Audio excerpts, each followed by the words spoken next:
तितली का संघर्ष। एक बार एक आदमी को अपने गार्डन में टहलते हुए किसी टहनी से लटका हुआ एक तितली का कोकून दिखाई पड़ा। अब हर रोज वो आदमी उसे देखने लगा और एक दिन उसने नोटिस किया कि उस कोकून में एक छोटा सा छेद बन गया है। उस दिन वो वहीं बैठ गया और घंटों उसे देखता रहा। उसने देखा कि तितली उस खोल से बाहर निकलने की बहुत कोशिश कर रही है, पर बहुत देर तक प्रयास करने के बाद भी वो उस छेद से नहीं निकल पाई और फिर वो बिल्कुल शांत हो गई, मानो उसने हार मान ली हो।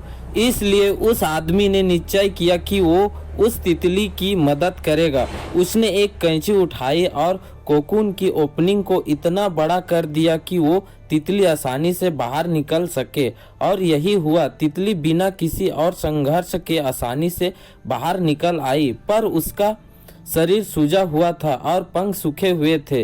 वो आदमी तितली को ये सोचकर देखता रहा कि वो किसी भी वक्त अपने पंख फैलाकर उड़ने लगेगी, पर ऐसा कुछ भी नहीं हुआ। इसके उलट बेचारी तितली कभी उड़ ही नहीं पाई और उसे अपनी बाकी की जिंदगी इधर उधर घिसटते हुए बितानी पड़ी। वो आदमी अपनी दया और जल्दबाजी में ये नहीं समझ पाया कि दरअसल कोकून से निकलने की प्रक्रिया को प्रकृति ने इतना कठिन इसलिए बनाया है ताकि ऐसा करने से तितली के शरीर में मौजूद तरल उसके पंखों में पहुंच सके और वो छेद से बाहर निकलते ही उड़ सके।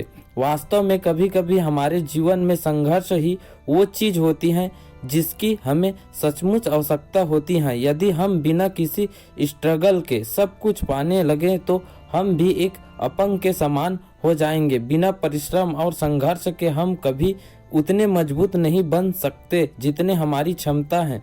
इसलिए जीवन में आने वाले कठिन पलों को सकारात्मक दृष्टिकोण से देखिए। वो आपको कुछ ऐसा सिखा जाएंगे जो आपकी जिंदगी के उड़ान को पॉसिबल बना पाएंगे।